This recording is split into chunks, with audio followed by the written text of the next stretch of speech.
Friends, welcome to RPSC learning world.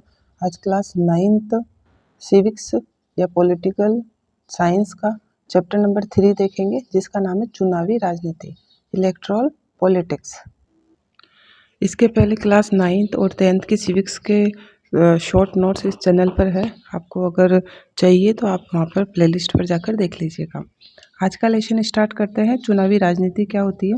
अब देखिए दोस्तों, जितने भी आप चुनाव में ध्यान कीजिएगा, जब भी चुनाव आएंगे, चाहे वो पंचायतों के चुनाव हो, चाहे नगर पालिकाओं के हो या फिर लोकसभा चुनाव हो, आसपास में बहुत ही उसका चुनाव का प्रचार होने लग जाता है। ठीक है, वो जो चुनाव में खड़े होते हैं कैंडिडेट्स, वो हमें दिखाई देने लग जाते हैं। उनके वायदे जो है वो शुरू हो जाते हैं। तो ये क्या है, ये देखेंगे आज क्लास 9th में। इस चैप्टर में ये समझाया गया है। तो चुनावी राजनीति, इलेक्टोरल पॉलिटिक्स। इस लेसन के स्टार्ट में आप देख लीजिएगा, आपके सामने हरियाणा स्टेट असेंबली इलेक्शन हुए थे 1987 में। ठीक है, कौन खड़ा हुआ? चौधरी देवीलाल। ये यहाँ पर बताया है, इमोजी बता रही है कि चुनाव क्यों। ठीक है, 9th के बच्चों को जनरली ये पता होना चाहिए कि चुनाव क्यों होते हैं। तो हरियाणा स्टेट असेंबली इलेक्शन 1987 में चौधरी देवीलाल जी खड़े हुए हैं।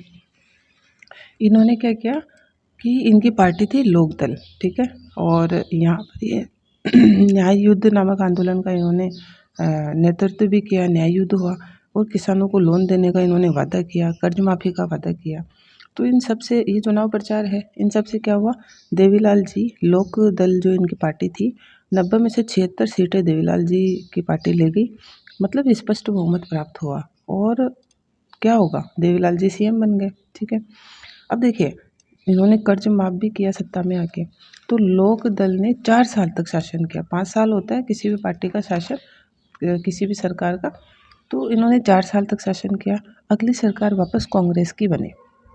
अब आप इन सब से क्या समझ रहे हो कि अगर इतने पॉपुलर नेता थे, इनकी जो लोकदल पार्टी 90 में से 76 सीट ले गई और इन्होंने अपने वायदे भी पूरे किए, फिर भी जनता 5 साल बाद में इनको वापस क्यों नहीं लेकर आए? इसका सीधा सा मतलब है कि अगली सरकार वापस कांग्रेस की बन रही है। मतलब चुनावी सफलता हमेशा की शासन की गारंटी नहीं देती। यही लोकतंत्र है, यही डेमोक्रेसी है कि लोकतंत्र में अगर जनता को कोई पार्टी या उम्मीदवार सही नहीं लगता है, उसके हित की रक्षा नहीं करता है, तो वो 5 साल के बाद में अपना रिजल्ट दिखा देती है। यही है अपना लोकतंत्र, यही है अपनी चुनावी राजनीति। ठीक है, तो यहाँ तो साफ हो गया कि कोई पार्टी या उम्मीदवार अगर एक बार शासन में आ जाए तो उसका कतई ज़रूरी नहीं है कि वो दोबारा शासन में आ जाएगा। ठीक है, जनता जनार्दन होती है। जनता क्या सोच रही है, जनता किसको अपने प्रतिनिधि बनाना चाहती है, वो अपने वोट देकर अपना चुनाव कर लेती है। ठीक है, यहाँ चुनाव क्यों क्लियर हो गया। अब है चुनाव की ज़रूरत ही क्यों है, ये आपके सामने है, चुनाव की ज़रूरत ही क्यों है। तो देखिए, लोकतंत्र में प्रत्येक 5 साल में नियमित चुनाव होते हैं। ठीक है, अब देखो चुनाव क्या होता है, वह प्रक्रिया, ये डेफिनेशन लिखनी होती है, भाई चुनाव क्या होता है। तो वह प्रक्रिया जिसमें जनता नियमित अंतराल में, मतलब 5 साल के अंतराल में अपने रिप्रेजेंटेटिव को, प्रतिनिधियों को चुनती है तथा उन्हें बदल भी सकती है। ठीक है, इसे कहते हैं चुनाव। अब चुनाव में मतदाता कई विकल्प चुनते हैं। मतलब चुनाव की हमें ज़रूरत क्यों पड़ती है, तो चुनाव क्यों और चुनाव की ज़रूरत क्यों, इन सब का आंसर है ये आपके 4 पॉइंट कि चुनाव की ज़रूरत हमें क्यों पड़ती है। तो सबसे पहले तो जो मतदाता होते हैं वो चुन सकते हैं कि उनके लिए कानून कौन बनाएगा। पहले तो ये ज़रूरत है, जनता को ज़रूरत है। फिर है, वे तय कर सकते हैं कि सरकार कौन बनाएगा और निर्णय कौन लेगा। वे कौन, मतदाता उस पार्टी को चुन सकते हैं जिसकी नीतियाँ सरकार और कानून निर्माण का मार्गदर्शन करे, और जो प्रतिनिधि पसंद ना हो उन्हें वो बदल भी सकते हैं। इन सब की वजह से चुनाव की ज़रूरत पड़ती है हमारे लोकतंत्र में। और देखिए, हमारे लोकतंत्र में जहाँ जनसंख्या का और क्षेत्रफल का दायरा बहुत अधिक होता है, तो वहाँ पर चुनाव की ज़रूरत होती है। क्यों? जनता डायरेक्ट तो उसमें पार्टिसिपेट कर नहीं सकती। ठीक है, वो तो पुरानी बातें हो गई कि जनता सारी की सारी ही पार्लियामेंट में जाए या पंचायतों में जाए या कोई निर्णय प्रक्रिया में भाग ले। तो ये तो मतलब बहुत ही उलझा हुआ सिस्टम हो जाता है। तो इसका सीधा और साफ सुथरा सिस्टम है कि जनता वोट देती है, अपने प्रतिनिधि को चुनती है और उनके प्रतिनिधि जनता के लिए काम करते हैं। इसलिए जो जनता है उसको चुनाव की ज़रूरत पड़ती है। आई थिंक आपके दोनों क्वेश्चन यहाँ क्लियर हो गए होंगे। अगर हो गए तो प्लीज़ कमेंट में यस कीजिएगा। अब जब हमने ये पढ़ लिया कि चुनाव क्यों और चुनाव की ज़रूरत हमें क्यों पड़ती है, तो अगला टॉपिक हमारे एनसीईआरटी में दिया हुआ है, चुनाव को लोकतांत्रिक मानने का आधार। मतलब कौन कौन सी बातें हैं जो चुनाव को लोकतांत्रिक बनाती है, डेमोक्रेटिक इलेक्शन घोषित करती है, चुनाव को डेमोक्रेटिक बनाती है, कौन कौन सी बातें हैं। तो ये मुझे भी सोच रही है, हम भी सोच लेते हैं और आगे चलते हैं। तो कौन कौन सी बातें हैं दोस्तों जो चुनाव को लोकतांत्रिक बनाती है। तो लोकतांत्रिक चुनाव के लिए ये शर्तें अगर आधार लागू होते हैं, अगर कहीं पर भी ये शर्तें मानी जा रही है, तो सीधी सी बात है भाई कि वहाँ पर चुनाव जो है लोकतांत्रिक है। ठीक है। फर्स्ट देखिए, प्रत्येक नागरिक को मत देने का अधिकार हो और वह हर मत का समान मोल हो। सभी को मत देने का, वोट देने का अधिकार है और सभी का वोट इक्वल होता है, चाहे वो गरीब हो या अमीर हो। चुनाव में विकल्प उपलब्ध होने चाहिए। पार्टियों व उम्मीदवारों को चुनाव में उतरने की आज़ादी होनी चाहिए तथा वे मतदाता के लिए विकल्प पेश करें। मतलब हर पार्टी, हर व्यक्ति, हर उम्मीदवार को चुनाव लड़ने का अधिकार होना चाहिए, तभी तो वह अपने वोटर्स के लिए विकल्प पेश करेंगे। ठीक है। अब देखिए, पार्टियां और उम्मीदवार अगर चुनाव में उतरेंगे ही नहीं, सबको इक्वल अधिकार है और वह उतरेंगे तभी तो अनेक प्रकार के उम्मीदवार हमारे सामने आएंगे। अगर एक ही कैंडिडेट खड़ा हो गया तो हमें मजबूरी में उसको वोट देना पड़ेगा। तो हमारे लिए लोकतंत्र के लिए बहुत अच्छी बात है कि अधिक से अधिक उम्मीदवार आए और अधिक से अधिक पार्टियां आए और जनता अपनी पसंद के हिसाब से, अपने विकल्प के हिसाब से, अपने पसंद के हिसाब से वोट दे। फिर चुनाव नियमित अंतराल में हो, 5 साल का अंतराल अपने भारत में है, तो हम डेमोक्रेटिक इलेक्शन की ओर है। लोग जिसे चाहे वास्तव में चुनाव उसी का होना चाहिए, उसी का होता है। जनता किसी को कहती थोड़ी ना, वो चुपचाप अपना वोट दे के आती है और उसके हिसाब से उसके प्रतिनिधि आते हैं। ठीक है। तो डेमोक्रेटिक हो गया, लोकतांत्रिक हो गया अपना चुनाव। इसके आगे चुनाव स्वतंत्र व निष्पक्ष ढंग से होना चाहिए, जहां लोग अपनी वास्तविक इच्छा अनुसार चुनाव करें। तो चुनाव बिल्कुल स्वतंत्र और निष्पक्ष मतलब क्या होता है? चुनाव में धोखाधड़ी नहीं हो, हेरफेर नहीं हो, कोई धांधली नहीं हो। ठीक है।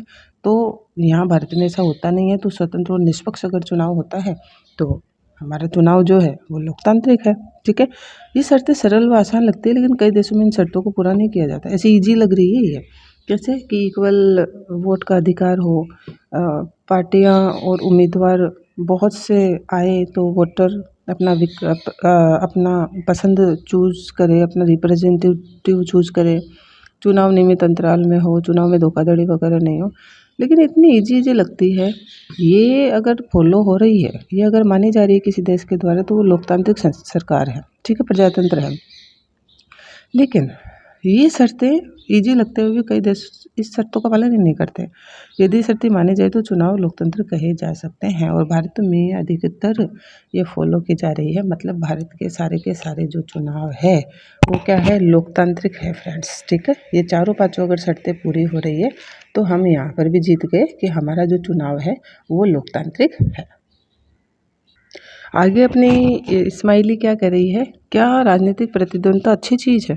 ठीक है। अभी थोड़ा स्माइली को भी गुस्सा आ रहा है। ये क्यों है कि मतलब देखिए, चुनाव लड़ेंगे, कैंडिडेट या पार्टियां चुनाव में उतरेगी तो उनमें कंपटीशन हो जाता है। तो ये ऐसे कह रही है कि ये जो पॉलिटिकल कंपटीशन है ना, राजनीतिक जो चुनाव के दौरान जो कंपटीशन होता है पार्टियों में, उम्मीदवारों में, क्या ये अच्छी चीज़ है? तो इसका आंसर आपके सामने है। चुनाव मतलब राजनीतिक प्रतियोगिता या प्रतिद्वंदिता ही है। चुनाव का सीधा मतलब यह है, अभी हमने देखा ना, लोकतांत्रिक चुनाव किसे कहते हैं? जहाँ अधिक से अधिक उम्मीदवार आए, अधिक से अधिक पार्टियां आए। ठीक है। तो चुनाव का मतलब ही, अगर लोकतांत्रिक चुनाव करवाना है तो उसका सीधा मतलब है राजनीतिक प्रतियोगिता, प्रतिद्वंदिता है। अधिक से अधिक उम्मीदवार आए, अधिक से अधिक पार्टियां आए, अधिक से अधिक कैंडिडेट खड़े हो और जनता अपने हिसाब से वोट दे, उनमें से चूज करे। ठीक है। अगर एक खड़ा हो जाएगा तो जनता को मजबूरन उसी पार्टी को जिताना पड़ेगा। तो हमारे लिए स्वस्थ चुनाव के लिए, स्वस्थ लोकतंत्र के लिए राजनीतिक प्रतिद्वंदिता, राजनीतिक पॉलिटिकल पार्टीज की जो होड़ है वो बहुत ज़रूरी है। यदि प्रतिद्वंदिता या कंपटीशन नहीं रहे तो चुनाव बेमानी हो जाएगा। निर्वाचन क्षेत्र में उम्मीदवारों के बीच प्रतिस्पर्धा लोगों के हित में है। पॉलिटिकल फील्ड में अगर पार्टियां कंपटीशन में आती है, अच्छे अच्छे उम्मीदवार पेश करती है, अच्छे अच्छे वायदे करती है, तो दोस्तों वो जनता के पक्ष में है। इसलिए ये राजनीतिक प्रतिद्वंदिता, पॉलिटिकल पार्टीज का जो कंपटीशन है वो जनता के पक्ष में होता है, वो जनता के लिए बहुत अच्छा होता है। क्योंकि जैसे ही पॉलिटिकल पार्टीज आएगी वो क्या करेगी? कंपटीशन में अधिक से अधिक वायदे करेगी और सत्ता में आने के बाद में क्या करेगी? अधिक से अधिक जनता का भला करने की कोशिश करेगी। डन। यही हमारा लोकतंत्र का आधार है कि हमारा अधिक से अधिक जनता का भला होना चाहिए। फिर है नियमित चुनावी प्रतिस्पर्धा राजनीतिक दलों और नेताओं को प्रोत्साहित करती है। ठीक है, जैसे मैंने बताया ना, ये जो अपने इलेक्शन में जो कंपटीशन है, चुनावी प्रतिस्पर्धा है, ये जो पॉलिटिकल पार्टीज है या पॉलिटिकल पार्टीज के जो लीडर है ना, उनको कंपटीशन में लाती है, उनको प्रोत्साहित करती है और वो ज़्यादा से ज़्यादा अच्छे अच्छे वायदे करते हैं, जनता के लिए अच्छा काम करने की कोशिश करते हैं। यदि कोई राजनीतिक दल केवल सत्ता में रहने के लिए चुनाव लड़ता है तो भी उसे जनता की सेवा करने के लिए विवश होना पड़ेगा। अगर मान ले पैसे के दम पर कोई भी पॉलिटिकल पार्टी सत्ता में आ जाती है, ठीक है, और इम्प्रेशन में आकर जनता उनको जिता भी देती है, तो क्या होगा, वो 5 साल तक सत्ता में रहे और नेक्स्ट टाइम भी आए। इसके लिए बहुत ज़रूरी है कि वो जनता की सेवा करे, और चाहे उसकी इच्छा हो नहीं हो, लेकिन उसको मजबूरी में जनता की सेवा करनी पड़ेगी। ठीक है, तो हो गया अपना लोकतंत्र विजयी। फिर यहाँ पर आगे देखते हैं, राजनीतिक दल जानते हैं कि यदि वे जनता की चाहत के अनुसार मुद्दे उठाते हैं तो उनकी लोकप्रियता और अगले चुनाव में जीत की संभावना बढ़ जाती है। नेचुरल है, जितने भी पॉलिटिकल पार्टीज है वो जनता के अकॉर्डिंग ही मुद्दे उठाती है। जिस क्षेत्र में उम्मीदवार या पार्टी खड़ी है उस क्षेत्र में समस्याएं क्या है, पानी पीने की समस्या है, बिजली की समस्या है, या अन्य कोई समस्या है, स्कूलों की समस्या है, हॉस्पिटल की समस्या, उन समस्याओं को उठाती है, क्योंकि जनता का जरूरत या वीक पॉइंट वही होता है कि जनता यहाँ परेशान हो रही है। उन पॉइंट्स को उठाते जनता उस उम्मीदवार या पार्टी की तरफ आशा की नज़र से देखती है और उसको चुनाव जिताती है। ठीक है, तो क्या है कि अगर कोई भी पॉलिटिकल पार्टी या उम्मीदवार जनता की समस्याओं को हल करेगा तो जनता उसको सपोर्ट करेगी, उसको अपना प्रतिनिधि बना देगी, उसको सत्ता में लेके आएगी। तो इसलिए भी हमारे पॉलिटिकल कंपटीशन जरूरी है। और अगर अपने काम से मतदाताओं को संतुष्ट नहीं कर पाते हैं तो दोबारा चुनाव नहीं जीत पाएंगे। ये पार्टियां जानती है, चाहे कितना भी पैसा खर्च कर दो, चाहे कितने भी वादे कर दो, अगर वो जनता को संतुष्ट नहीं कर पाए तो अगले नेक्स्ट चुनाव में वो अपनी सीट को खो देंगे। तो कितना अच्छा है पॉलिटिकल कंपटीशन हमारे भारत में, है ना। अब देखो, कंपटीशन की कुछ ना कुछ कमियां तो होती है। तो कमियां, एक आध कमियां हैं कि इसमें क्या होता है, समुदायों के बीच में गुटबाजी और फूट भी हो जाती है। कई बार कई ग्रुप भिड़ जाता है, बूथ पर कब्जा जैसे अनुचित काम भी हो जाते हैं कई बार। ठीक है, तो ये कमियों को अगर थोड़ा बहुत सोल्व कर दें तो बहुत शानदार है पॉलिटिकल कंपटीशन भारत में। अब अगली इमोजी हमें सिखा रही है कि हमारी मतलब भारत में चुनाव प्रणाली क्या है, भारत में कैसी चुनाव प्रणाली है ये देखेंगे। भारत में लोकसभा और विधानसभा के, वही लोकसभा पूरे भारत देश की सरकार चुनी जाती है, विधानसभा हमारे राज्यों की सरकार चुनी जाती है 5 वर्ष के लिए। तो भारत में लोकसभा और विधानसभा के चुनाव प्रत्येक 5 वर्ष में रेगुलर होते हैं। 5 साल बाद सभी प्रतिनिधियों का कार्यकाल समाप्त हो जाता है, लोकसभा और विधानसभाएं भंग हो जाती है 5 साल के बाद में। अब 5 साल के बाद में जब लोकसभा विधानसभाएं भंग हो गई, सरकारी कामकाज रुक गया, तो क्या होंगे, वापस चुनाव होंगे। ठीक है, और ये चुनाव 2 प्रकार के होते हैं, आम चुनाव और उपचुनाव। देखो, आम चुनाव यही होते हैं मेन चुनाव। ठीक है, तो आम चुनाव क्या है, सभी निर्वाचन क्षेत्रों में एक ही समय पर या कुछ दिनों के अंतराल में होने वाले चुनाव आम चुनाव कहलाते हैं। जैसे पूरे भारत में अगर ये लोकसभा के चुनाव हो रहे हैं ना, तो पूरे भारत में होंगे। अब उनके दिन अलग अलग हो सकते हैं, लेकिन फिर रिजल्ट तो एक साथ ही आना है। ठीक है, और इसके साथ में देखो, ये तो हो गया आम चुनाव।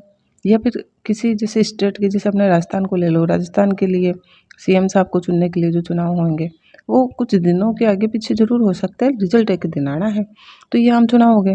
लेकिन एक उपचुनाव भी होते हैं। उपचुनाव किसे कहते हैं, कभी किसी सदस्य की मृत्यु हो जाए या वो इस्तीफा दे दे जिससे वो सीट खाली हो जाए, तो सीट को भरने के लिए, मात्र उसकी सीट को भरने के लिए उसी निर्वाचन क्षेत्र में वापस चुनाव कर लिए जाते हैं। उसे क्या कहते हैं, उपचुनाव। भाई, कोई निर्वाचन क्षेत्र है जहाँ का उम्मीदवार सत्ता में तो है, लेकिन उसकी मौत हो गई किसी कारणवश, या उसने इस्तीफा दे दिया, तो सीट तो भरेगी भाई, जनता के लिए काम तो होगा। तो सीट को भरने के लिए जो चुनाव होते हैं वो उपचुनाव होते हैं। तो ये हो गए आम चुनाव जो गवर्नमेंट बनाने के लिए होते हैं, उपचुनाव जो सीट भरने के लिए, मात्र कोई सीट खाली हो जाए उस सीट को भरने के लिए उपचुनाव होते हैं। तो ये 2 प्रकार के चुनाव हो गए। अब अगली इमोजी कह रही है कि चुनाव क्षेत्र क्या होते हैं। देखो, राजस्थान में निर्वाचन क्षेत्र 25 होते हैं, मतलब हमारे यहाँ 25 MP जाते हैं संसद में, 25 निर्वाचन क्षेत्र है अपने राजस्थान में। तो देखो, चुनाव क्षेत्र की यहाँ पर मैप दिया गया है, इसमें भी आप साथ के साथ देख लीजिएगा भारत को कितने निर्वाचन क्षेत्रों में बांटा गया है, प्रत्येक स्टेट को कितने निर्वाचन क्षेत्रों में बांटा गया है, ये सब लिखा हुआ है, देख लीजिएगा। तो चुनाव क्षेत्र, भारत में चुनाव प्रक्रिया के लिए विभिन्न क्षेत्रों का विभाजन किया गया। इन क्षेत्रों को निर्वाचन क्षेत्र कहते हैं, ये आपके सामने भी है। प्रत्येक निर्वाचन क्षेत्र के मतदाता अपने एक प्रतिनिधि का चुनाव करते हैं। एक कैंडिडेट चुन के जाता है जो निर्वाचन क्षेत्र, यह है ना भारत के जो निर्वाचन क्षेत्र, प्रत्येक निर्वाचन क्षेत्र में से एक कैंडिडेट चुनकर जाता है, निर्वाचित होकर जाता है। आगे देखिए, लोकसभा चुनाव के लिए भारत को 543 निर्वाचन क्षेत्रों में बांटा गया है। बेटा एक क्वेश्चन याद रखिएगा, लोकसभा चुनाव के लिए भारत को कितने निर्वाचन क्षेत्र है? भारत के 543 निर्वाचन क्षेत्र है। और प्रत्येक निर्वाचन क्षेत्र से चुने गए प्रतिनिधि को सांसद, MP या संसद सदस्य कहा जाता है। भाई लोकसभा के चुनाव होंगे तो जितने भी निर्वाचन क्षेत्र हैं, 543 निर्वाचन क्षेत्र, और 543 के 43 ही कहाँ जाके बैठेंगे? सांसद या संसद सदस्य पार्लियामेंट में जाके बैठते हैं, ठीक है। और प्रत्येक राज्य के विधानसभाओं के अलग चुनाव होते हैं। तो प्रत्येक राज्य को निश्चित संख्या में विधानसभा निर्वाचन क्षेत्र में बांटा गया, इन्हें MLA, विधायक या विधानसभा सदस्य कहते हैं। मतलब जो आपके सामने मैप है ना, वो भारत के निर्वाचन क्षेत्र 543 है। 543 MP चुने जाते हैं जो पार्लियामेंट में जाके बैठते हैं। ये लोकसभा की सरकार हो गई, लोकसभा देश की सरकार हो गई। और राज्य की सरकार के लिए MLA या विधायक का चुनाव होता है। तो आपके आसपास जो MLA का चुनाव होता है आपको ध्यान भी होगा। आगे देख लीजिए, ये चुनाव क्षेत्र समझ लिया हमने। अब अनुसूचित जाति और अनुसूचित जनजाति के लिए आरक्षण। क्या हमारे चुनाव में SC और ST के लिए कोई आरक्षण की व्यवस्था है? OBC के लिए या वुमेन्स के लिए कोई आरक्षण की व्यवस्था है? तो हाँ जी है। कुछ निर्वाचन क्षेत्र SC और ST के लिए आरक्षित है। जैसे अनुसूचित जाति जो SC के निर्वाचन क्षेत्र से केवल SC का व्यक्ति, अनुसूचित जनजाति ST के निर्वाचन क्षेत्र से केवल ST का व्यक्ति चुनाव लड़ सकता है। तो ये जो भारत में 543 निर्वाचन क्षेत्र है ना, इसमें SC और ST की सीटें फिक्स है कि कहाँ कहाँ SC का कैंडिडेट खड़ा होगा तो और कहाँ कहाँ ST का कैंडिडेट खड़ा होगा, वही चुनाव लड़ सकते हैं स्पेसिफाइड क्षेत्रों में जहाँ डिक्लेयर किया जा चुका है चुनाव आयोग के द्वारा। इसके बारे में देखिए, 2012 में लोकसभा की 84 सीटें SC के लिए थी और 46 सीटें ST के लिए आरक्षित थी। 2012 के चुनाव की बात हो रही है। तो 84 सीटें जब चुनाव आयोग ने बता दिया कि 84 सीटों पर SC आएंगे तो SC ही चुनाव लड़ते हैं, 46 सीटों पर ST आएगा तो ST चुनाव लड़ते हैं। क्लियर। जिला स्थानीय स्तर पर आरक्षण, तो ये तो हो गया SC और ST के लिए आरक्षण। क्या जिला या स्थानीय सरकारों पर भी आरक्षण की व्यवस्था है? जैसे पंचायत या नगर पालिकाओं के जो चुनाव होते हैं वहाँ पर भी आरक्षण की व्यवस्था है? तो इमोजी बड़ी खुश होकर कह रही है हाँ है। यह व्यवस्था स्थानीय स्तर पर कमजोर वर्ग तक भी है। जैसे कई पंचायतों, नगर पालिकाओं में OBC के लिए सीटें आरक्षित है। जहाँ पर OBC का कैंडिडेट नहीं होता है तो चुनाव आयोग के द्वारा वहाँ पर OBC के कैंडिडेट की सीट निकाल दी जाती है, तो वहाँ की सीट OBC से फिल होगी। ठीक है। स्थानीय निकायों में 1/3 सीटें वुमेन्स के लिए आरक्षित है। 1/3 सीटों पर कौन आएगी? वुमेन्स आएगी। और वुमेन्स 1/3 सीटों पर आएगी। इसके लिए देखो 2023 में संसद व विधानसभाओं में 1/3 सीटें वुमेन्स के लिए आरक्षित की गई है। ये कौन सा अधिनियम आया था? ये याद रखिएगा, नारी शक्ति वंदन अधिनियम 2023 में आया था। नारी शक्ति वंदन अधिनियम या महिला आरक्षण अधिनियम 2023, ये एक ही है। तो इस अधिनियम के तहत 2023 से चल रहा है ये। संसद, चाहे लोकसभा के चुनाव हो चाहे विधानसभाओं के चुनाव हो, वहाँ पर 1/3 सीटें किसकी होती है? लेडीज़ की होती है। अब अपना आगे का टॉपिक है मतदाता सूची। तो मतदाता सूची मतलब वोटर लिस्ट, सभी जानते होंगे जो भी तैयारी कर रहे हैं, जिनकी 18 ईयर एज या 18 अबोव है तो वो तो वोट देते ही हैं। तो सबको पता है वोटर लिस्ट क्या होती है। तो पात्र मतदाताओं की सूची, पात्र कौन हो गया? 18 साल का व्यक्ति, चाहे लेडीज हो जेंट्स हो। पात्र मतदाताओं की सूची को आधिकारिक तौर पर मतदाता सूची के रूप में तैयारी की जाती है। इसे मतदाता सूची कहते हैं, वोटर लिस्ट कहते हैं इसको। इसमें देखो 2 प्रकार की चीज़ें देखेंगे, एक तो सार्वभौमिक वयस्क मताधिकार, एक EPIC क्या होता है? तो सार्वभौमिक वयस्क मताधिकार जिसे यूनिवर्सल एडल्ट फ्रेंचाइज कहा जाता है। सार्वभौमिक वयस्क मताधिकार, मत देने का अधिकार, तो सीधा आप समझ गए होंगे 18 साल या उससे अधिक उम्र के नागरिक मतदान कर सकते हैं, यही सार्वभौमिक वयस्क मताधिकार कहलाता है। EPIC क्या होता है? अब जैसे ही हम लोग क्या करते हैं, वोट देने जाते हैं, मतदान देने जाते हैं, तो प्रत्येक मतदाता को अपना फोटो पहचान पत्र, जिसे EPIC कहते हैं, वो साथ रखना अनिवार्य है। तो जो अपना वोटर कार्ड होता है ना, उसे ही कहते हैं ना EPIC। तो वोटर कार्ड अपना होता है तो उसको साथ ले जाएंगे तभी हम वोट दे सकते हैं। इसके अलावा अगर हमारे पास आधार कार्ड हो या ड्राइविंग लाइसेंस हो तो उसको भी ले जाकर हम जो है वोट दे सकते हैं। क्लियर।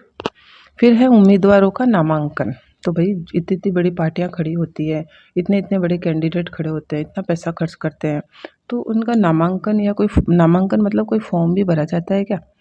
तो ये इमोजी कह रही है हाँ भरा जाता है। ऐसे ही थोड़ा ना उनको पार्टियों या उम्मीदवारों को खड़ा होने देंगे। तो उम्मीदवारों का नामांकन, उम्मीदवारों की देखो न्यूनतम आयु 25 वर्ष है। 25 वर्ष से पहले कोई भी कैंडिडेट खड़ा नहीं हो सकता। ठीक है, तो उम्मीदवार की न्यूनतम आयु क्या है? 25 वर्ष।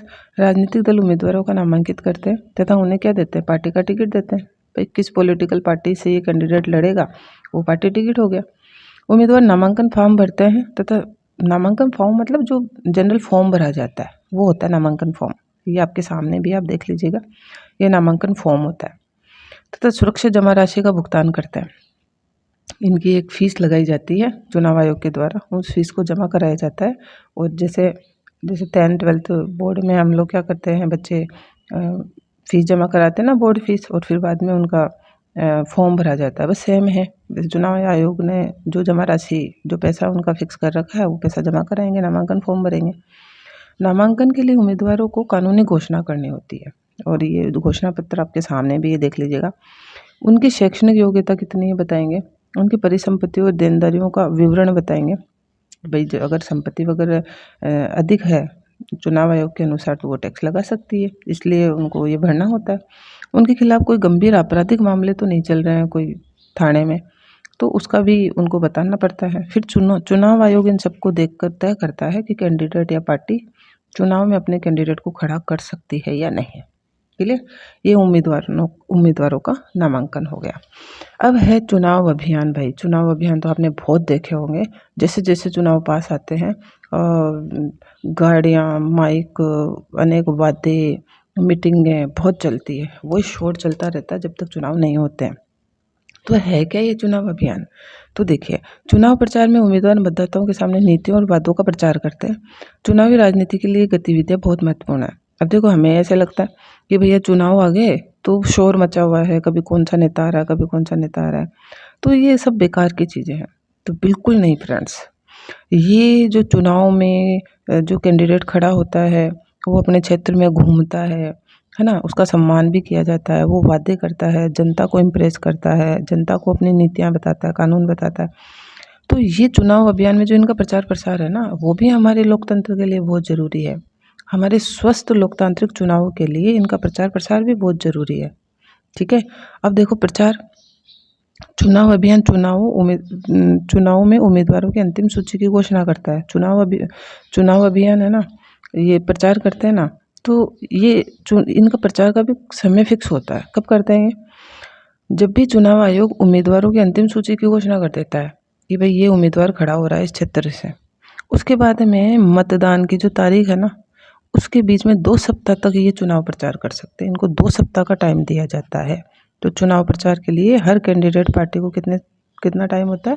2 सप्ताह का टाइम होता है। और कई पार्टियां तो काफ़ी समय के पहले थोड़े थोड़े प्रचार वगैरह में लग भी जाती है। तो ये चुनाव अभियान भी, चुनाव का प्रचार प्रसार, ये भी हमारे लिए बहुत ज़रूरी है, ताकि जनता को पता चलता है कौन सा कैंडिडेट है, कितना पढ़ा लिखा है, क्या वादे कर रहा है, क्या सत्ता में आने के बाद में भी वादे पूरे कर रहा है। तो इसके लिए ये चुनाव अभियान बहुत ज़रूरी है। अब है आचार संहिता व कानून। तो देखो, आपने बहुत सुना होगा आचार संहिता लग गई, आचार संहिता लग गई। जब ये चुनाव वगैरह होते हैं ना, आचार संहिता लग गई, ये क्या होता है? आचार संहिता और कानून, ये क्या मतलब होता है? तो देखिए, कोई भी पार्टी या उम्मीदवार ऐसा नहीं कर सकता। आचार संहिता मतलब चुनाव आयोग के द्वारा कुछ नियम कानून बनाए जाते हैं और उनको डिक्लेयर किया जाता है, और इन नियम कानूनों को कोई भी पार्टी या उम्मीदवार तोड़ता है तो उसकी सीट को निरस्त कर देंगे, उसको चुनाव लड़ने ही नहीं देंगे, उसकी मान्यता रद्द कर देंगे।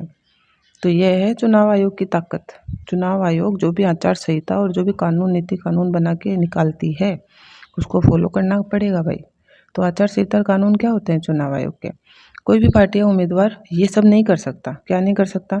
मतदाताओं को रिश्वत देना या धमकाकर वोट लेना नहीं कर सकता। जाति या धर्म का हवाला देकर अपील करना कि हम एक जाति के हैं, हम एक धर्म के हैं, धर्म को जिताओ, ऐसा अपील नहीं कर सकता।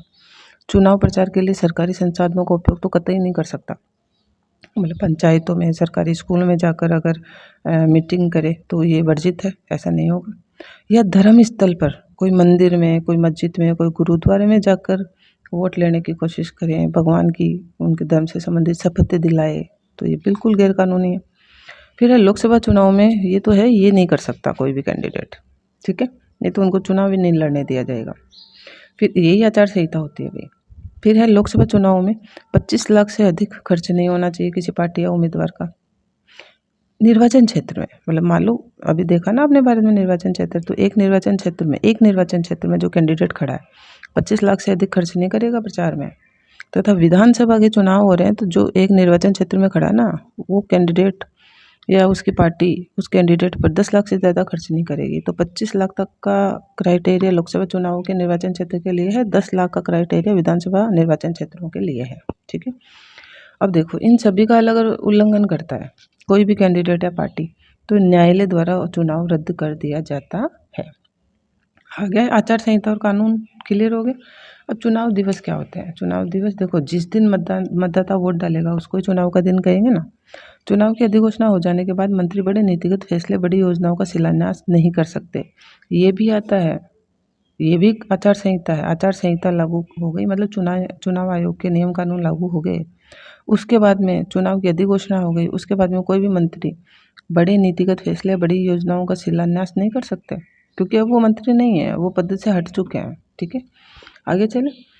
एमएलए या एमपी के चुनाव में कोई शैक्षिक योग्यता की जरूरत क्यों नहीं पड़ती? बड़ा अच्छा क्वेश्चन है, ये क्वेश्चन पूछा भी जाता है, दिखता है कॉम्पिटिशनल एग्जाम्स में भी ये पूछा जाता है कि एमएलए एमपी के चुनाव में कौन शैक्षिक योग्यता की जरूरत क्यों नहीं पड़ती। इसका आंसर आपके सामने है, क्योंकि सभी तरह के काम केवल शैक्षिक योग्यता से नहीं होते। जैसे भारतीय क्रिकेट टीम के चुनाव में शैक्षिक योग्यता नहीं बल्कि अच्छा क्रिकेट खेलने की योग्यता होनी चाहिए।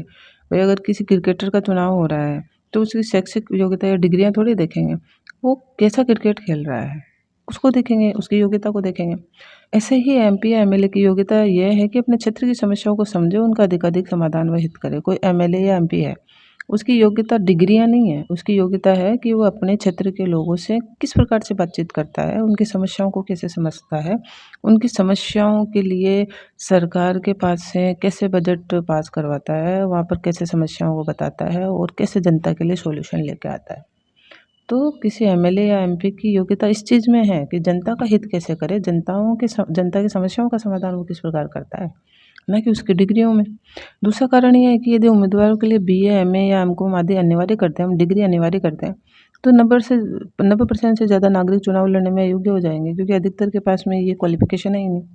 तो हमें तो ज़्यादा से ज़्यादा पार्टियाँ या उम्मीदवार खड़ी करनी है ना जनता की चॉइस के लिए, तो फिर आपका समान अधिकार तो रह ही नहीं जाएगा जब 90% 10% ही आ जाएंगे डिग्रियों के हिसाब से लड़ने के लिए, है ना। तो दो बातें हो गई कि एमपी या एमएलए की जो योग्यता डिग्री के हिसाब से नहीं होती है, बल्कि उनकी समझ जनता की समस्याओं के सॉल्यूशन के हिसाब से उनको जो है पार्टी में उसमें आना चाहिए, सत्ता में। और हमें सारी जनता को कंपटीशन में लाना है, उम्मीदवार के रूप में वो आए, जनता के लिए लड़ें, जनता का हित करें, तो फिर इन डिग्रियों से अधिकतर जनता पीछे रह जाएगी, तो हमें ऐसा नहीं कर सकते। इसलिए हमें एमएलए या एमपी के चुनाव में कोई शैक्षिक योग्यता की जरूरत नहीं पड़ती। चुनाव आयोग इस प्रकार का कोई भी रूल नहीं लाता है। आगे है मतदाता व मतगणना। अब देखिए, जब मतदान हो गया तो मतगणना होगी, वोटिंग हो गई, तो रिजल्ट आएगा। ठीक है, सबसे बढ़िया पार्ट आ जाता है। अब है मतदाता जब मतदान केंद्र में जाता है तो चुनाव अधिकारी उसकी पहचान करके उंगली पर निशान लगाते हैं। आपने भी कितनी बार हाथों पे चुनाव के मतदान के निशान लगाए होंगे ब्लू कलर के। वह वोट डालने की अनुमति देते हैं, ये तो नॉर्मल प्रोसेस है, सबको पता है।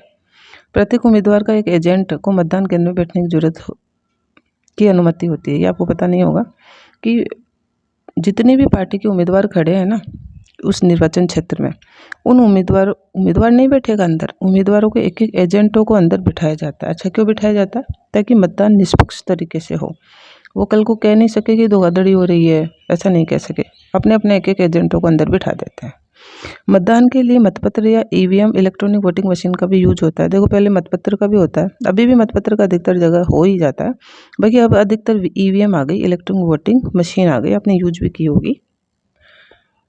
थोड़ा बहुत देख लेते हैं। वैसे तो आपने प्रत्यक्ष ही देखी होगी ईवीएम इलेक्ट्रॉनिक वोटिंग मशीन। उम्मीदवारों के नाम और पार्टी के चिन्ह दिखाती है उस मशीन पे। उम्मीदवारों के नाम और पार्टी के चिन्ह होते हैं। जो पढ़ा लिखा है वो नाम के हिसाब से टिक लगा देगा, है ना, दबा देगा बटन को। और अगर कोई पढ़ा लिखा नहीं है तो चिन्ह को देखकर दबा देगा। मतदाता उम्मीदवार के नाम के सामने वाला बटन दबाता है। मतदान समाप्त होने के बाद में सभी ईवीएम को सील कर देते हैं, सुरक्षित स्थान पर ले जाते हैं। ईवीएम फिर बाद में तय समय पर खोली जाती है, वोटों की गिनती होती है, सबसे अधिक वोट जिस कैंडिडेट को प्राप्त होते हैं, जिस उम्मीदवार को प्राप्त होते हैं, उसको निर्वाचित विजेता घोषित कर दिया जाता है। ठीक है, आगे का हमारा पॉइंट है भारत में चुनाव लोकतांत्रिक क्यों है। अभी हमने पहले देखे थे कि हमारे भारत में चुनाव को लोकतांत्रिक कैसे कहा जा सकता है। वो 3-4 बातें थी, आप रिवर्स करके देख लीजिएगा। 3-4 बातें थी कि भारत में जो इलेक्शन है उसको लोकतांत्रिक बनाती है 4-5 बातें। अब यहाँ रिजल्ट के तौर पे आ रही है कि भारत में चुनाव लोकतांत्रिक क्यों है, या मतलब कौन कौन सी बातें हैं जो भारत में जितने भी इलेक्शन हो रहे हैं उनको डेमोक्रेटिक बना देती है। बहुत मोस्ट इम्पोर्टेंट क्वेश्चन है दोस्तों कि भारत में चुनाव लोकतांत्रिक क्यों है, या क्या बातें हैं कि भारत में चुनाव को लोकतांत्रिक कहा जा सकता है।